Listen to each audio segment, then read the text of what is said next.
Le temps ne nous appartient pas, le temps est juste une invention de l'homme. La preuve est là parce que cette chanson nous ramène 10 ans, 11 ans en arrière parce que c'était à l'occasion de la célébration du Jubilé d'or, les 50 ans de notre nation. Et quand on se rappelle, c'était en 2010, si je ne me trompe pas, ouais, 2010. Là, aujourd'hui, nous sommes en 2021, ça fait déjà 11 ans. Il y avait près d'une vingtaine d'artistes avec les doigts magiques de l'ingénieur de son, Carlos Dankou, à qui au passage je tire le chapeau parce qu'aujourd'hui, il fait la pluie et le beau temps au Canada où on reconnaît ses compétences et où il se vend vraiment bien cher. Togo, ma patrie, Togolais 228 fiers de l'être.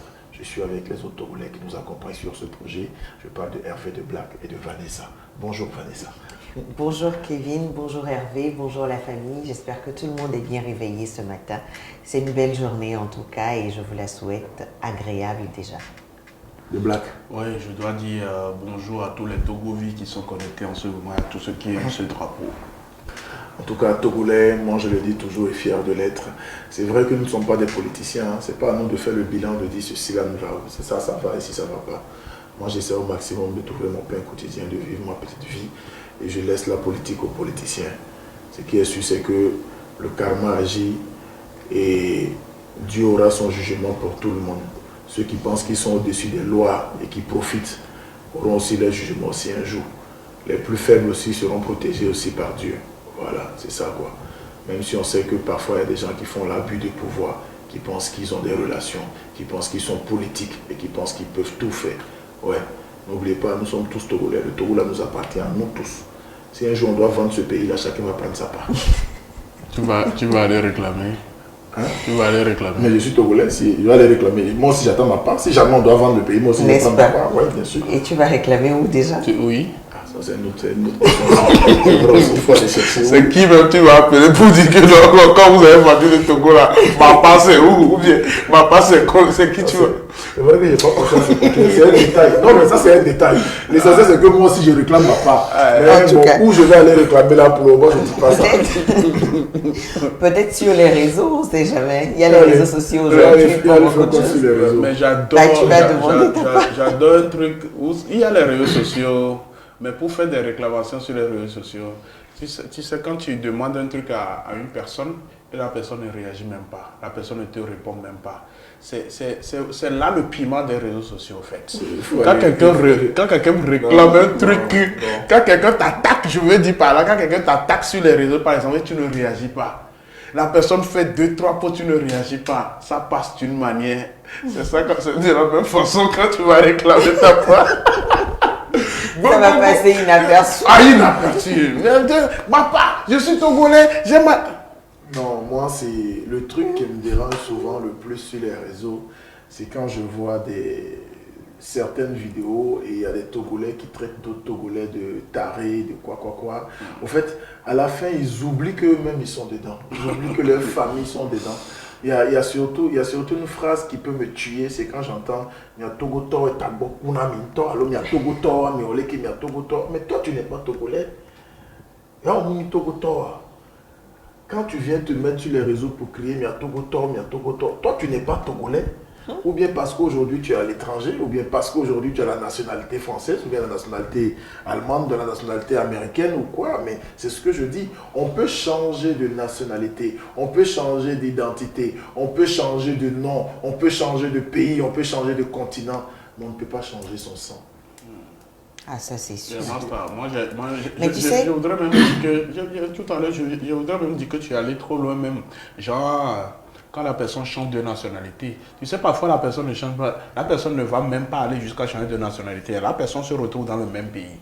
Mais la personne va parler, tu vas dire, à Nehotoa, à Takpametoa, Fugantobe, Karatobe. C'est par là, un jour, je me suis mis à la place de ceux qu'on attaque souvent qui sont des racistes. Je dis, ils sont juste racistes parce que c'était envers la peau noire. Mais chaque jour, nous-mêmes, quelque part, nous avons des grains de racisme dans le sang, d'ethnophobie, d'ethnocentrisme grave. On n'aime pas les Kabletons, on n'aime pas les Aoussato, les musulmans, pendant que Vogan, c'est au Togo, tu es Togolais, les Vogans sont des Togolais et tout. Voilà, on est juste à Lomé, on pense que non, ceux qui sont à Palimé, à Badou, à Badja, eux ils ne sont pas des gens civilisés. Tout de suite, on se place au-delà de ceux-là. au-dessus de ceux-là pour dire que non, nous on est des citadins, on est dans la ville. Hein.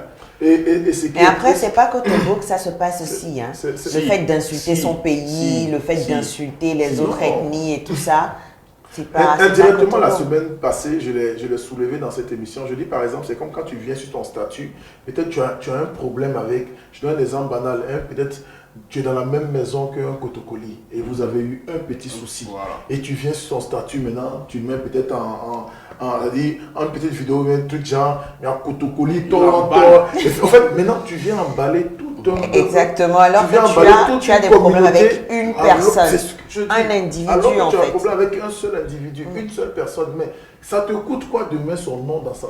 En fait, va savoir, même si cette personne-là qui fait tous ces tapages sur les réseaux a raison. Peut-être que tu fouilles dans l'histoire, c'est même cette personne qui n'a pas raison. Et ça, c'est un petit truc que nous avons. Nous identifions des gens parce qu'ils sont de telle ethnie. Et après, on vient crier, comme Hervé vient de le dire, on vient crier au racisme et tout. Nous-mêmes, nous sommes divisés.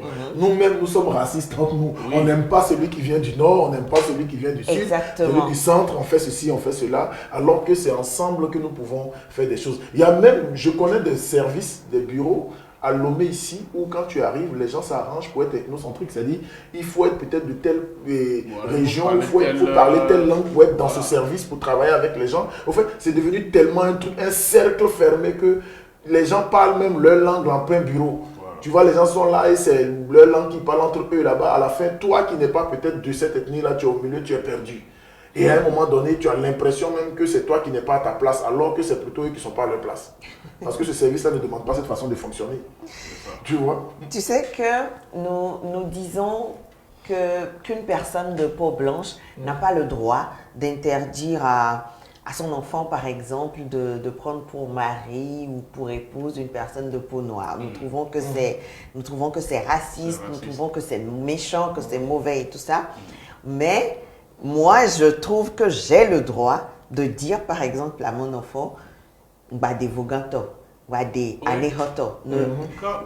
En fait, c'est quoi la différence entre ce qu'ils font et ce que nous faisons? Sérieusement, il n'y a pas de différence. Il n'y a pas de différence et le pire même, c'est que nous le faisons entre nous. Et là, je trouve que c'est encore pire. Même dans le quartier, on peut dire béton, derrière. Mais peut-être celui qui parle de bé comme ça, il est juste collé à Ébé. Il est juste au quartier collé à Ébé, quoi. Ou peut-être même que cette personne a entendu dire que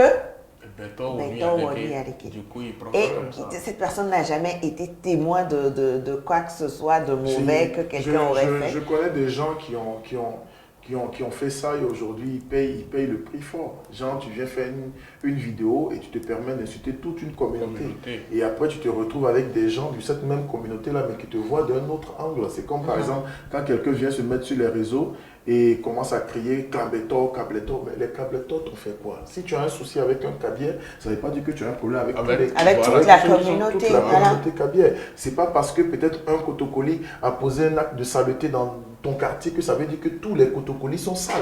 C'est pas parce qu'un gars de Vaughan ou bien a fait ceci que ça veut dire que tous les gens de Vaughan sont comme ça. Déjà, pensons à un truc. Si je me mets à insulter toute la communauté Yoruba, par exemple, et que demain, dans ma vie, j'ai besoin d'une personne qui est Yoruba, mais qui m'avait suivi sur les réseaux pendant que j'étais en train de mal parler de... sans savoir. Exactement. Quand on a des problèmes avec quelqu'un, on règle les problèmes avec cette personne-là et on évite d'y mêler toute une communauté, tout un peuple. Parfois, on va jusqu'à insulter tout un pays. Je te jure. On va jusqu'à insulter tout un pays parce qu'on a eu des problèmes, je sais pas, je dis n'importe quoi, avec un Camerounais ou avec un Ivoirien ou avec un Béninois. On insulte tout le pays. Non mais sérieusement. Et là même, tu viens même de me rappeler un truc où, par exemple, les gens ne sont pas bien formés, ils n'ont pas l'information, ils font cette grave erreur-là. C'est comme par exemple, quand tu prends la communauté du Nigeria. les Nigériens qui sont au Togo ici, qui font leur commerce, leur petit business et tout, on a tendance chaque fois à dire Iboto, Iboto. Tous ceux qui sont du Nigeria et qui sont à Lomé ne sont pas des Ibo. Il y a des Ibo, il y a des Aoussa, il y a des Nago, il y a des Yoruba dans ce peuple du Nigeria. Mais chaque fois qu'on a un petit problème, Iboto, parfois le gars même qui a appelé toi, c'est vrai, il vient du Nigeria, mais c'est pas un Ibo. Exactement. Il vient du Nigeria, c'est pas un Ibo. Peut-être lui, il est Aoussa. La personne va venir même du Nigeria, mais il n'est pas nigérian. Voilà, mais il n'est pas, peut-être il n'est même pas, et c'est ce que j'ai dit, il n'est même pas Ibo. Peut-être il est Aoussa. Ibo, c'est une autre communauté qui vit au Nigeria. Oui. Et mais nous, qu'est-ce que nous faisons aujourd'hui? On appelle tous ceux qui viennent du Nigeria. Et puis ça, je ne sais pas si vous savez, hein, c'est général, hein, partout. Hein, oui, bien sûr. Tous Tant ceux que qui viennent tu viens du tous ceux qui viennent du Nigeria, quand quelqu'un veut les insulter, même parler de Ibotoa, Ibotoa, Ibotoa. Mais peut-être la personne qui est en face de toi, c'est vrai, il vient du Nigeria, mais il n'est pas Ibo. Et c'est pas parce qu'un Ibo est dans peut-être un truc, un cercle fermé, sale ou bien fait peut-être des choses qui ne sont pas correctes, que ça veut dire que toute sa communauté en fait tous ceux partie. qui viennent du Nigeria sont comme ça. Je vois des gens identifier parfois des Nigériens, alors que moi j'ai connu des gars qui sont de braves travailleurs, qui viennent à Lomé, qui investissent, qui font de bons business. Le business est légal et ils travaillent, ils gagnent l'argent à la sueur de leurs fronts. Mais au même moment, dans ce lot, il y a des gens qui sont malhonnêtes. Peut-être comme dans toutes les communautés, dans toutes les communautés, dans chaque pays, enfin au milieu de chaque ethnie et tout ça, il y a de bonnes personnes, il y a de mauvaises personnes. Et c'est pas pour ça qu'on va caricaturer les gens en réalité. Tu vois, mais c'est ça quoi. Apprenons nous-mêmes à ne pas être racistes envers nous-mêmes avant de commencer à chercher xénophobe et tout, avant de chercher. C'est ça aujourd'hui. Et c'est ce que nous créons même qui est en train. Je connais des familles où les gens se permettent de dire il y a des vignes, il y a des câbles, il y a des câbles, et vignes, il y a des vogants, et vignes, il y a des. C'est ce que je disais tout à l'heure. Et quand vous faites des choses, vous-même vous mettez des limites à nos vies. Et demain vous êtes surpris maintenant. Mais on est choqué quand d'autres peuples disent la même chose en fait. Mais voilà. nous sommes vraiment pleins là-dedans. Quand un blanc va dire je n'aime pas les noirs ou je n'aime pas les rouges, on va être choqué. Tout le monde crie et puis on partage la vidéo, ça fait le tour du monde, tout le monde en parle, ça crie. Mais tu sais que c'est si simple pour nous de dire que c'est pas mon truc. Ah oui, ça sent notre mais aussi. C'est xénophobe en même temps. C'est la même chose. Ça sent notre truc aussi. C'est la même chose. Moi, je n'aime pas les gens qui sont grandes, uniformes, qui sont grosses. C'est pas mon truc. Mais si c'est un blanc qui dit non. Ou bien les blancs disent ça en français. Et parfois, on identifie les gens en fonction de leur forme, de leur... Moi, une fois, quelqu'un m'a regardé, il a commencé à me parler kabyle. J'ai dit non, que je suis dans ta famille. Il dit, oh, avec ta forme là, ton teint là, toi, kabyle, toi, pour dire. Maintenant, c'est quoi la forme? Il y a ça. Donc maintenant, ça c'est que je veux comprendre. Est-ce qu'il y a une forme teint qui est allouée à... Bon, il y a un peu ça. Il y a un peu ça. Bon, quand tu me vois, je ressemble à une chambre. C'est quoi? Donc il me fisse. Il est tout sérieux là. Je regarde. Non, c'est vrai. Il y a parfois, bon, les Ghanéens, les hommes ghanéens sont des hommes un peu robustes et blancs. Tu sais, c'est vrai que, comme on le dit, chaque peuple a quand même un trait particulier. Mais arrête ça. Non. Chaque peuple a un trait particulier, oui, mais après. Je suis pas. Non, mais Hervé, la main sur le cœur. Je suis pas contre ça. Ouais. Mais je te jure que plus d'une fois, plusieurs fois, des gens m'ont dit que je suis kabyle. Et à la fin, je me demande, mais les Kabyles sont comment? Non, mais franchement, moi, plusieurs fois, je suis même allé dans des bureaux. Une fois même, je suis allé chez une personne, une grande personne de ce pays. Dès que j'ai ouvert son bureau, il a commencé à me parler kabyle. Et puis, je disais non, il dit, ah, tu n'es pas kabyle? Je dis non. Il dit, ah, mais toi, tu as tout d'un kabyle. Tu vois? Il m'a dit carrément, il dit, mais tu as tout d'un kabyle. J'ai dit, ah. Bon, et valo comme ça. Dans mon cas, je me suis dit, j'ai dit, mais c'est déjà bien. Si je suis dans ta famille, on pense que je suis un kabyle. Je connais un ami avec qui je traînais souvent à Lomé, il a la peau claire. Ouais. Il est vraiment clair. Et quand je suis souvent avec lui, mes amis me disent, ton ami Ibo là, voilà, mais il n'est pas Ibo. Oui, ton ami Ibo là, je dis, mais il n'est pas quand Ibo, les gens sont... Quand tu es clair. Non, sérieusement, quand les gens sont de teint clair, les gens disent tout de suite, c'est un Ibo, mais pourquoi il est Ibo? Donc les Ibos sont de teint clair. Ou bien parce que c'est eux qui aiment les tchatcholis.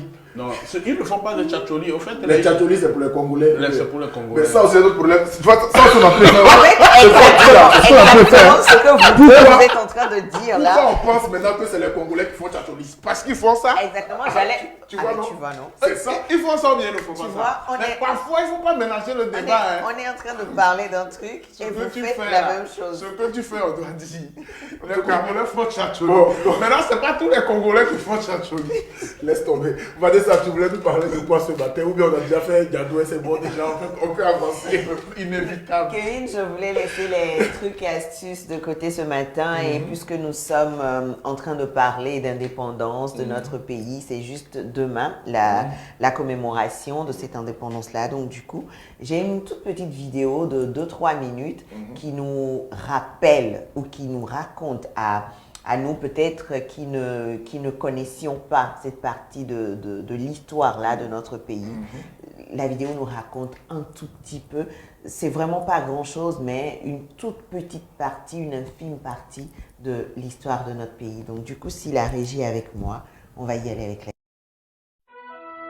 Le 27 avril 1960, le Togo français accède à l'indépendance. Sylvanus Olympio, chef du gouvernement autonome depuis les élections supervisées par l'ONU 2 ans auparavant, devient le président de la nouvelle République. À la tête du comité de l'unité togolaise, il avait mené le combat pour la réunification et l'émancipation de l'ancienne colonie allemande sous tutelle partagée des Français et des Britanniques depuis la Première Guerre mondiale. L'Allemagne avait colonisé cette région de l'Afrique de l'Ouest dans la seconde moitié du XIXe siècle, en négociant des protectorats avec les chefs de la côte. Lors de la conférence de Berlin qui consacre le partage de l'Afrique en 1885, elle fait reconnaître sa colonie sous le nom de Togoland et entreprend de l'exploiter. Mais 20 ans plus tard, avec quelques centaines de colons, la présence allemande dans le pays reste toujours faible. Lorsqu'éclate la Première Guerre mondiale, le Togoland est rapidement envahi par les Britanniques depuis la Côte d'Or à l'ouest et par les Français depuis le Dahomey à l'est. Les Allemands capitulent dès août 1914 et sont expulsés. La colonie est occupée conjointement par la France et la Grande-Bretagne. Après la guerre, la Société des Nations attribue un mandat sur la partie ouest aux Britanniques et sur la partie est avec la capitale Lomé aux Français. Bien que les deux parties du Togoland devaient être administrées dans la perspective d'une réunification, les Français et les Britanniques incorporent les mandats dans leurs sphères coloniales respectives. La France intègre le Togo dans l'Afrique occidentale française, tandis que les Britanniques font de leur partie une province de la Côte d'Or. Après la Deuxième Guerre mondiale, les Nations Unies réaffirment la tutelle internationale sur le Togo face aux puissances coloniales. Le Togo français est détaché de l'AOF et obtient sa propre représentation au Parlement français, sous la pression du groupe ethnique des Ewe et du Comité de l'unité togolaise. Alors que l'aspiration à l'indépendance des colonies se fait pressante, la question de la réunification des parties britanniques et françaises domine le débat politique au Togo. Mais en 1956, le Togo britannique opte lors d'un référendum pour son intégration au Ghana, l'ancienne Côte d'Or sur le point d'obtenir son indépendance. Pendant ce temps, au Togo français élevé au rang de république autonome en dépit des objections de l'ONU, l'administration coloniale s'efforce encore de promouvoir les candidats en faveur d'une politique d'intégration dans l'Union française. Mais la victoire du comité de l'unité togolaise aux élections de février 1958 condamne définitivement le maintien de la France. Sylvanus Olympio est chargé de former un gouvernement et 6 mois plus tard, la levée de la tutelle par les Nations Unies ouvre la voie à une indépendance complète du pays. La présidence de Sylvanus Olympio sera de courte durée. En janvier 1963, moins de 3 ans après l'indépendance, alors que le chef de l'État refuse l'intégration dans l'armée des anciens militaires engagés volontaires des campagnes d'Algérie et d'Égypte.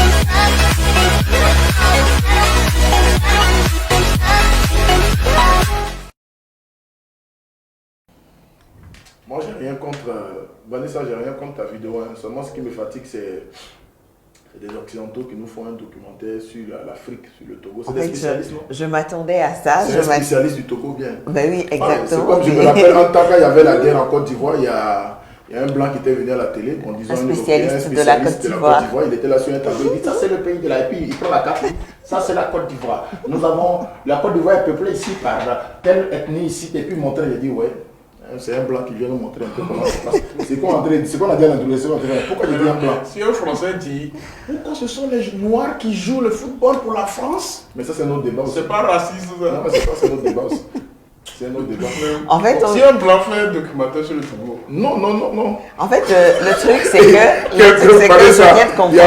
Il y a Bruno Wallace qui te demande pourquoi vous coupez la partie du coup d'État. Il connaît la vidéo. Donc, Attendez, lui connaît la vidéo par Bruno, cœur. il fallait regarder ça sur YouTube.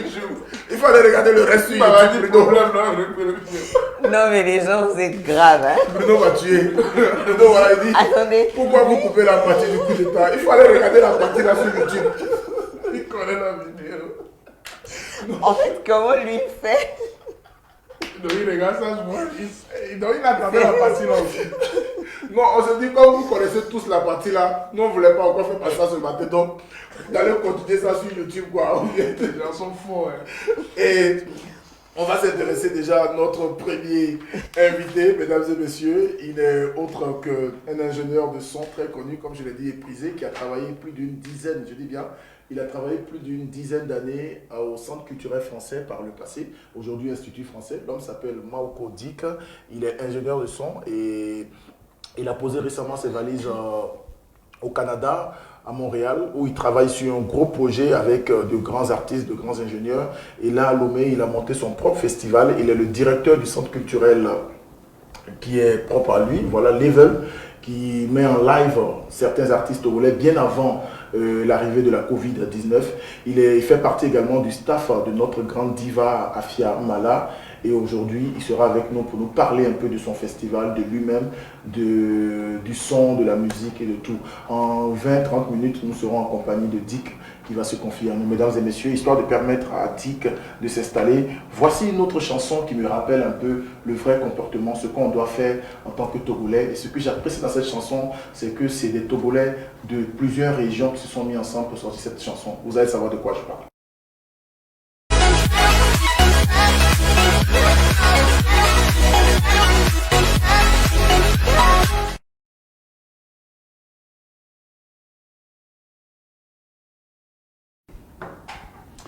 De retour sur ce plateau, nous étions en compagnie de Dr Tin, on était également en compagnie de Mauko Dik, deux bons invités qui nous ont vraiment apporté beaucoup de chaleur et tout. Et j'ai remarqué tout à l'heure quand Hervé terminait les anniversaires, il a souhaité joyeux anniversaire à un ami et il a dit par son teint il est Ibo. Oui, non, pas par son teint, c'est un ami personnel, je sais. Mais pourquoi tu as dit avec son teint récemment? J'ai dit son teint confirme encore qu'il est Ibo. Donc les Ibo sont comment? Les Ibo sont de teint clair avec les cheveux roux. Maintenant, il est du Nigeria ou il est Ibo? Il est Ibo du Nigeria. Ah ok. Voilà. J'avais la précision quoi. Oh, c'est un détail. Ouais, il n'a pas été. Je voudrais saluer également Carole Teko qui est en ligne. Désolé, je ne t'ai pas souhaité joyeux anniversaire parce que c'était le week-end, c'était le 25. On s'est laissé emporter dans les vagues et tout, donc je profite aujourd'hui pour te souhaiter un joyeux anniversaire. Je prends à témoin tous ceux qui sont dans cette émission et surtout je vais demander à nos téléspectateurs, ceux qui te connaissent et qui savent que tu es fidèle à cette émission, de te souhaiter joyeux anniversaire aussi en ligne, en direct. Voilà, Carole Teko, joyeux anniversaire et merci de nous donner la force dans cette émission. Vanessa, demain nous célébrons encore l'indépendance, ça fait 61 ans de notre nation. Quel est ton message au peuple togolais? Message au peuple togolais, carrément. Bonne fête de l'indépendance à tout un chacun, c'est tout ce que je peux dire, Kevin. Et avant de partir, il y a une petite image que j'aimerais passer, si Sylvain est avec moi. Parce que peut-être certains le savent, mais d'autres non. Le Togo a connu 3 autres drapeaux avant celui que nous connaissons aujourd'hui. Voilà. C'était au tout début, il y a le drapeau du Togoland.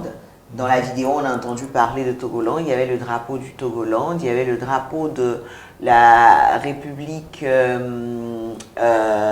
du Togo, voilà.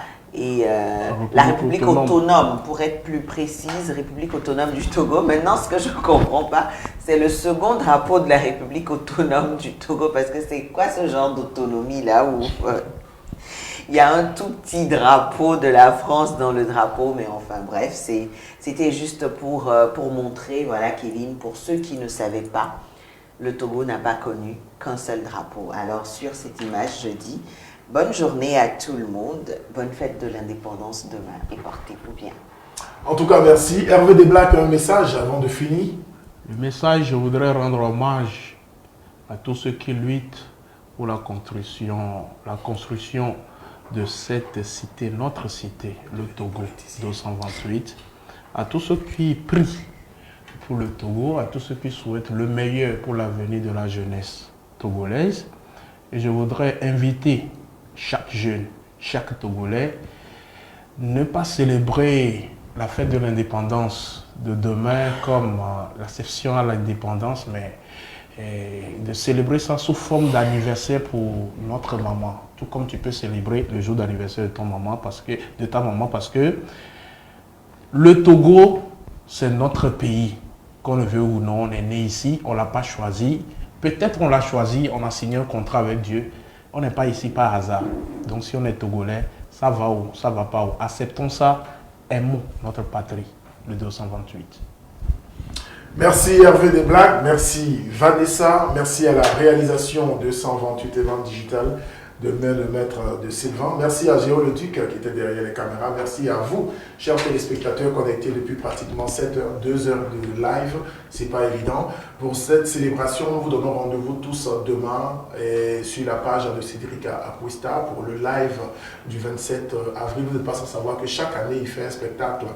Et généralement, souvent, on se retrouve à Canal Olympia ou bien. Et l'année, il y a eu même une année où on a fait même toute une tournée. On est allé à Nero, on est allé à Tchévier, on est passé dans quelques régions du Togo pour célébrer dans quelques villes du Togo pour célébrer l'indépendance. Et cette année, suite à la pandémie liée au Covid-19, nous étions obligés de rester en confinement, disons, dans des salles fermées toujours, et de respecter les mesures barrières, pas de rassemblement. C'est pourquoi on a trouvé la formule, donner un concert en live, disons un concert qu'on va diffuser sur Facebook et qui sera retransmis également par la chaîne mère, la TVT. Ça va être demain à partir de 20 h sur la page de Cédric Acquista. Je vous invite tous à venir suivre les artistes. Il y aura Botiao, Cécile Mea Beba, Laura Bazooka, nous aurons Gigado, nous aurons également Beat Popovelo, nous aurons aussi des artistes comme El Mielearo, nous serons en compagnie du PDG, voilà, comment on dit PDRG, voilà, le président du rap game togolais,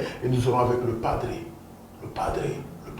Agboti Yao, voilà, et n'oubliez pas, nous serons retransmis également avec nos partenaires et toutes les personnes qui seront avec.